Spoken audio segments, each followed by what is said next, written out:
बोलो राधा कृष्ण भगवान की।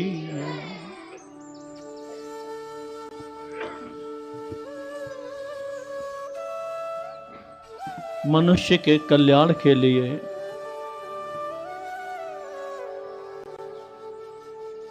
जगत का व्यवहार बहुत सुंदर होना चाहिए। जिसका जगत का व्यवहार बिगड़ गया तो उसका परलोक भी बिगड़ गया। इसी लोक में परलोक की तैयारी की जाती है। इस लोक से ही परलोक के लिए प्रस्थान किया जाता है। लेकिन वो जीव बहुत कम है ये जानते हैं कि हमें परलोक जाना है। बाकी के तो अज्ञानता में बस करते हैं, खाते हैं, पीते हैं और यहीं फिर जन्म मिलता है, कभी पक्षियों में, कभी पशुओं में, कभी मनुष्यों में, कभी स्त्रियों में। भटकता रहता है जीवात्मा। ये तो विधाता की बहुत बड़ी अनुकंपा होगी जिस पर कि जो जानता होगा कि मुझे परलोक की यात्रा करनी है। मेरा ये देश नहीं है, मैं यहाँ का वासी नहीं हूं, मेरा स्थान, मेरा जन्म तो परलोक में ही है। मेरा जन्म स्थान परलोक में ही है। देखिए जन्म स्थान के विषय में यहां जैसे जहां जन्म लिया वो जन्म स्थान है, लेकिन जहां से जीव निकला वो उसका जन्म स्थान है। जीव कहां से निकला है? भगवान के धाम से निकला है, भगवान से विमुख हुआ है। जब तक वो भगवान के पास नहीं पहुंचेगा तब तक जगत में भटकता रहेगा, भटकता रहेगा, दुख दर्द सहन करने पड़ेंगे। अगर दुख दर्दों से बचना चाहते हैं हम लोग तो उस परमात्मा की सच्ची शरणागति लेनी होगी। जगत का तो नियम है जैसे जिसके दिल में भरा है वही सामने निकल के आता है। व्यवहार सुंदर होगा तो व्यवहार सुंदर हमको मिलेगा। व्यवहार हमारा गलत होगा तो हमको व्यवहार गलत ही मिलेगा। हमने किसी की सेवा की होगी तो कोई हमारी सेवा करेगा। हमने किसी को दर्द दिया होगा तो हमको भी दर्द देगा। क्यों? कि इस जगत में कर्म का खेल है। कर्म प्रधान विश्व कर राखा, जो जस करी सो तस फल चाखा। इस जगत में कर्म का मुख्य विधान है, जो जैसा करता है उसको वैसा ही फल प्राप्त होता है। तो जब ऐसा है तो हमको क्यों नहीं अपने अच्छे कर्म करने चाहिए जिससे हमें इस जगत से छुटकारा मिल जाए, यहां फिर दोबारा आना ना पड़े। यहां आए भी भगवान हमको भेजे भी तो भगवान के दास बनकर आए, भगवान के सेवक बन के आए, जगत में भगवत कार्य करें, धर्म का प्रचार करें। लेकिन अन्याय, अधर्म, अत्याचार में हमारा मन न जाए। अगर एक बार भी चला गया तो फिर निश्चित ही 84 लाख योनियों की यातना भोगनी पड़ती है। एक बहुत देहात क्षेत्र में गांव था, जिन्होंने शहर को देखा भी नहीं। सब ग्रामीण की रीति रिवाज थे। बहुत पहली बात है, अब तो गांव में सब शहर जैसा हो गया है। टीवी भी है, टेलीफोन भी है, किचन बाथरूम सब कुछ है। लेकिन पहले ऐसा नहीं था। पहले गांव में रहना बिल्कुल ऐसे मानो जैसे साधु संत जंगल में, वन में रहते हैं। सादा भोजन, सादा विचार, सादा वस्त्र, सादा खाना। बड़ा सुंदर जीवन था ग्रामीण क्षेत्र का। लेकिन बदलता गया, पश्चात सभ्यता का असर आता गया, परिवर्तन होता गया। लेकिन पहले की समय की बात है, एक घटना हुई। एक गांव का बंदा बहुत भोला भाला था, पूरा गांव ही सीधा था, कुछ था ही नहीं, बस खाना पीना, काम करना, खाना पीना, सो जाना, बस इसी में रत थे। तो उसे कहीं से पता चला कि कहीं शहर भी होता है, तो ऐसा विचार करके शहर देखने के लिए वो गांव से निकला। बहुत पैदल यात्रा की। पैदल यात्रा करने के बाद वो जब शहर में पहुंचा तो शहर की चकाचौंध देख करके बड़ा विस्मित हुआ। देखता है तो देखता ही रह जाता है, चलता है तो चलता ही रह जाता है, उसकी समझ में कुछ आ नहीं रहा है। लेकिन पैसे भी पहले नहीं थे। पहले समय में उसके पास 1-2 रुपया होगा, वो पड़ा था।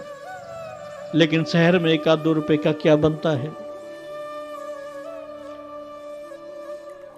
तो किसी से पूछा, भैया दुकान कहाँ है। वो ये भी नहीं जानता कि दुकान कहाँ होती है, कैसी होती है।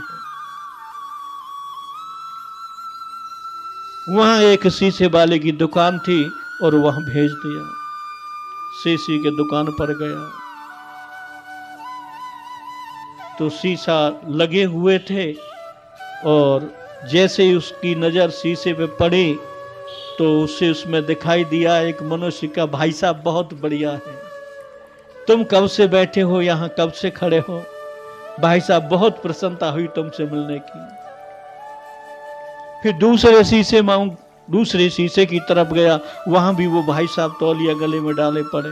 बोले भाई साहब तुम बहुत सुंदर हो, वहां से यहाँ आ गए हो, अच्छी बात है, मैं तो बहुत जानता नहीं हूं, अच्छी बात है। तीसरे पे गया, तब भी वहां वो भाई साहब खड़े बोले भाई साहब तो मेरा बहुत ख्याल रख ले हो। अब तो वो शीशे की दुकान पर शीशे का जो दुकानदार था उससे कहा, भैया ये कितने कितने पैसे में दिए हैं। उसने कहा 2 रुपए में दिया है। तो ठीक है 2 रुपए लो, मैं अभी बात करके आता हूं। शीशे के पास गया और अपना ही स्वरूप उसमें दिखाई दिया। कहा भाई साहब चिंता न करो, मैं तुम्हें अपने घर ले चलूंगा, बहुत दिन हो गए तुम्हें खड़े खड़े। शीशे वाले को पैसा दिया, शीशे वाले ने उसको पैक कर दिया और वो शीशा लेकर के अपने गांव पहुंचा। बहुत दूर गांव था, पैदल पैदल चल के गांव पहुंचा। विचार करता है कि रास्ते में थक गया होगा हमारा भाई साहब। भाई साहब थोड़ी दूर रह गई है, बस अभी गांव आने वाला है, मैं तुम्हें स्थान दूंगा। जाके घर पहुंच गया, गांव पहुंच गया। घर पहुंचते ही अब उसकी पत्नी भी थी, उसकी माता भी थी, उसका पिता भी था और भी परिवार के लोग थे। तो जहां बैठक होती है, सब रिश्तेदार आते हैं, गांव के लोग बैठते हैं, जहां महिलाओं का जाना कम होता है, उस बैठक में स्थान में उसने वो शीशा रख दिया और कागज हटा करके खोल कर, भाई साहब मैं अभी जल लेके आता हूं, चिंता न करो, मैं अभी भोजन भी बनवाऊंगा तुम्हारे लिए। अब उसी तरह से उसका होठ उसमें चले तो बोले भाई साहब तुम तो समझदार हो, मेरी तरह बोल लेते हो तुम। अब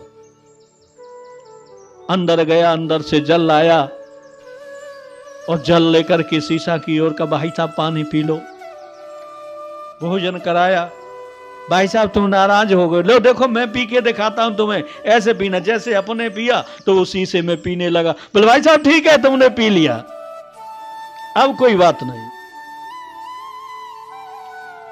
अब तो वो बड़ा मस्त रहने लगे, उसका समय उसी में पार हो जाए।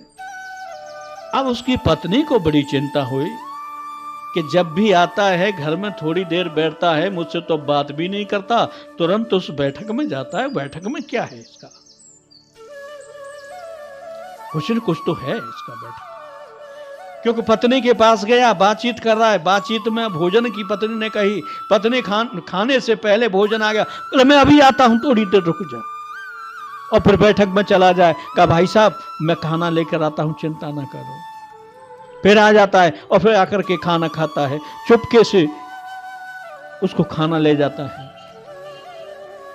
पत्नी को शक हो गई कि जरूर कोई न कोई बवाल है, ये मुझसे अब रूठ रहा है, अलग अलग भाग रहा है। बोला मैं देखूंगी जी, जब कहीं बाहर निकल जाएगा तब मैं जाकर देखूंगी। वो उसकी ताड़ में थी, कब बाहर निकले। वो खेतों पे काम करने के लिए गया, अंदर वो उस बैठक में पहुंच गई।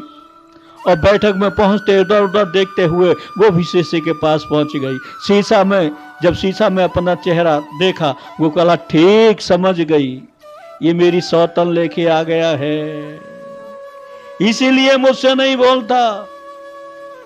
अब मैं बताऊंगी इसको। इसने चुपके से बैठा दिया इसको। अब वो उसको गाली दे, वो गाली दे तो अंदर से चीज शीशे में से वैसे मुंह बन के आए, बोले हरामजादी तू चिंता न कर, मैं तुझे छोड़ूंगी नहीं, भगा दूंगी यहां से। अब बहुत नाटक करे। नाटक करते हुए वो अपने अंदर महल में आई, घर आई और रोने लगी। न खाए न पिए, न झाड़ू न पोंछा न रोटी, बहुत दिक्कत खड़ी हो गई। अब उसी समय में उसकी सास आ गई। सास ने पूछा कि देख तू क्यों रो रही है, बात क्या है, कुछ तो बता। बहुत देर में हिलकी भर गई थी, उसको शांति से बोली कि मैं क्या बताऊं, देखो बैठक में मेरी सौत लेके आ गए हैं और वो वहां बैठी है। बोले झूठ कह रही है तू, मैंने तो देखा नहीं। बोले तू जाके देखो तो सही, बैठी है वहां, वो छुपा के रख दी है। बोले अच्छा आने दे, मैं इसको देखती हूं, पचल में देख के आती हूं। वो अंदर गई, अंदर उधर देख करके जहां बताया था वहां पहुंची। वो देखा, अरे बहन तू कैसे, तूने तो बताया भी नहीं कि तू यहां आ गई है। और वो हरामजादी झूठ बोल रही थी कि मेरी सौत है। ये कोई सौत है, ये तो बूढ़ी बड़ी है, ये तो मेरी बहन है। अब वो दौड़ी दौड़ी घर गई, बहू के पास कही कि देख तू बहुत मक्कार है, समझ नहीं पा रही है, वो कितनी बूढ़ी है, वो कोई तेरी सौतन है, वो तो मेरी बहन के समान है, बड़ी बहन है, मेरी मां के समान है, तू उससे कुछ बात मत कर। लेकिन वो कहां माने। बोला ठीक है मैं देख के आती हूं। वो दोबारा देखने गई तो फिर उसको अपना चेहरा दिखाई दिया। बोला नहीं तुम झूठ बोलती हो, वो मेरी सौतन है, तुम अपने बेटे की पक्ष ले रही हो। अब बवाल बहुत हो गया, खाना पीना कुछ नहीं। इतने समय में और उनके ससुर साहब आ गए। पूछा क्या बात है, सारी बात उनको पता चली। बोले मैं देखता हूं, एक डंडा लिया हाथ में। बोले मैं देखता हूं कौन है, तू चिंता मत कर बहू, मैं भगा दूंगा। सास बोली नहीं नहीं नहीं, तुम डंडा मत मारना, उसको बूढ़ी बड़ी है, हाथ पैर टूट गया तो दवाई करानी पड़ेगी, वो नहीं झेल पाएगी डंडा। बोले क्यों। बोला अरे वो तो मेरी बहन है, ये तो पागल है, रो रही है। अब ससुर बोला कि मामला तो बड़ा विकृत है। डंडा लेकर के ससुर वहां पहुंचा और जैसे उधर उधर देख के उस शीशे में गया। बोले भाई साहब तुम बहुत बढ़िया बात है, कब के आए हो, हमें तो पता ही नहीं, कुछ चाय पानी मिला है कि नहीं मिला है। अब लौट के उसको सांत्वना दे के चिंता मत करो, मैं भी चल लेके आता हूं। अंदर गया, अपनी पत्नी से कहा तू कितनी मूर्ख है, वो तो आदमी है, तू कह रही है मेरी बहन है, कोई आदमी बहन होता है। अरे बहू तू क्यों रोती है, वो तो मेरे समान उम्र का है, मेरा यार है, वो तो मेरा दोस्त है। अब कोई मामला ही बड़ा विकृत बन रहा था, लेकिन उनको कहां शांति मिल रही है बहू को, क्योंकि उसके दिमाग में भर गया। जो रील भर जाती है वो बहुत जल्दी नहीं निकलती, कभी कभी रील प्राणों तक को ले लेती है निकलने के लिए। जब कोई रील हितूल की फर्जी कोई भर जाती है तो जीवन पर बीत पड़ती है। तो ये सब उसके लिए है कि जगत में कोई किसी का नहीं, सिर्फ भगवान है। अब वो पिता ससुर उसका सब डांट फटकारा कि नहीं मुझे रोटी दो, मेरा यार, मेरा मित्र है, मेरा यार है, मैं उससे खाना खिलाऊंगा। अब उसने वो खाना लिया, खिलाया, अंदर से बाहर आया, इतने ही समय में उसका बेटा आ गया। अब उसने कहा कि देख पिता ने कि तू यार कहां से लाया, ये तो मेरी उम्र का है, बहुत अच्छा किया तूने। और मां कहती है कि तैने बहुत अच्छा किया कि मेरी बहन लेके आया है, और बहू गाली दे रही है कि तू मेरी सौतन ले आया है। अब वो आदमी भी बड़े चक्कर में पड़ गया कि मामला है क्या। फिर वो शीशे के पास गया, देखा कि भाई साहब तुमने बड़ा कौतूहल कर रखा है, कभी तुम वृद्ध बन जाते हो, कभी तुम पुरुष बन जाते हो, कोई महिला बन जाते हो, ये बात क्या है। अब ऐसे ही उसमें से आवाज आए, अब एकदम समझा कि ये तो भूत है। एक मुक्का मारा, उसमें मुक्का मारते ही उसी से टूट गया सब बराबर। अब कहा कि देखो सब भगा दिया मैंने, अब कुछ नहीं है। तब वो रील निकली। तो कहने का तात्पर्य है कि जो संसार की रील है, जो अवगुणों की रील है या जो सद्गुणों की रील है, ये हम खुद जिम्मेदार है कि हमको कौन सी रील अपने हृदय में लेनी है। अगर अवगुणों की रील हमारे हृदय में भर गई तो निश्चित 84 लाख यौनों की सजा भोगनी पड़ेगी। अगर सद्गुणों की रील भर गई तो मानो फिर कल्याण ही कल्याण है। संसार में ऐसी कोई समस्या नहीं, ऐसी संसार में कोई बीमारी नहीं। अरे मैं तो यहां तक कहता हूं, मुर्दा भी मैंने जीवित होते हुए देखे हैं। तो क्या भगवान की सत्ता नहीं है? बिना भगवान की सत्ता के कुछ हो सकता है? हरिद्वार में मैंने 300 वर्ष के महात्मा के दर्शन किए थे। क्या यह सहज हो सकता है 300 वर्ष जीवित रहना? ये सब भगवान की कृपा पर निर्भर है। जिसने भगवान का आश्रय लिया है, जो भगवान के आश्रित हो गया है, भगवान फिर उसकी सारी समस्या खुद हल कर देते हैं। बोलो सच्चिदानंद भगवान की। श्री कृष्ण गोविंद हरे मुरारी।